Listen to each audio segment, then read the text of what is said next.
اللہ تبارک و تعالی وہ عمل قبول کرتا ہے جو عمل محض اللہ کے لیے کیا جائے۔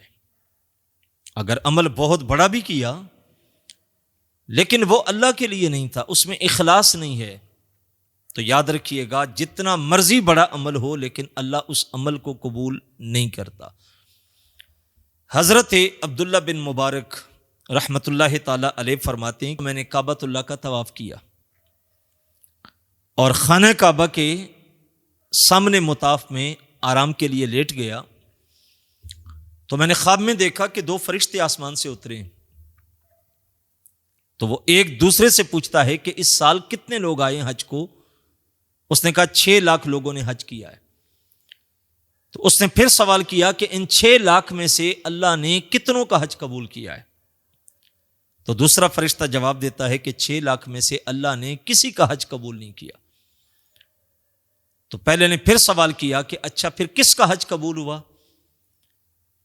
تو پہلا فرشتہ اس کو جواب دیتا ہے کہ دمشق کے اندر ایک موچی ہے جو جوتوں کی سلائی کرتا ہے اور نام ہے اس کا علی، اس سال اللہ نے صرف اس کا حج قبول کیا ہے۔ حضرت عبداللہ بن مبارک کہتے ہیں کہ جب حج سے فارغ ہوا تو میں نے سیدھا دمشق کا سفر اختیار کیا۔ وہاں لوگوں سے پوچھتے پوچھتے میں اس موچی کے گھر تک پہنچ گیا، دروازے پہ دستک دی، باہر آیا۔ میں نے کہا کام کیا کرتے ہو؟ اس نے کہا میں موچی ہوں، جوتے سلائی کرتا ہوں۔ میں نے کہا نام کیا ہے؟ اس نے کہا میرا نام علی ہے۔ میں نے اسے بات سنائی کہ میں حج پہ گیا تھا اور حج کے دوران جب میں مطاف میں لیٹا تو میں نے فرشتوں کو دیکھا اور ان کا کلام سنا، تو مجھے وہاں سے آواز آئی کہ اللہ نے اس سال جو حج کرنے آئے ہیں ان کا حج قبول نہیں ہوا، لیکن ایک دمشق کا موچی ہے جس کا حج اللہ نے قبول کیا۔ تو میں آپ کے پاس آیا ہوں کہ آپ نے حج کس طرح کیا اور کیسے کیا کہ 6 لاکھ لوگوں میں سے آپ کا حج قبول ہوا؟ تو وہ مجھے کہنے لگا کہ حضرت میں اس سال حج پہ نہیں گیا، میں نے پیسے جوڑ کے رکھے تھے حج کے لیے۔ میری بیوی کے ہاں بچے کی پیدائش کے لمحے قریب تھے، تو اس نے مجھے کہا کہ پڑوسیوں کے گھر گوشت بن رہا ہے، تو آپ جائیے ذرا ان سے گوشت مانگ کے لائیے۔ تو میں جب دروازے پہ جا کے دستک دی اپنے پڑوسیوں کے اور انہیں کہا کہ آپ تھوڑا سا گوشت دے دیں، میری بیوی نے خواہش کی ہے۔ میرا پڑوسی جو تھا اس نے کہا کہ ہم آپ سے معذرت چاہتے ہیں، یہ گوشت آپ کے کھانے والا نہیں ہے۔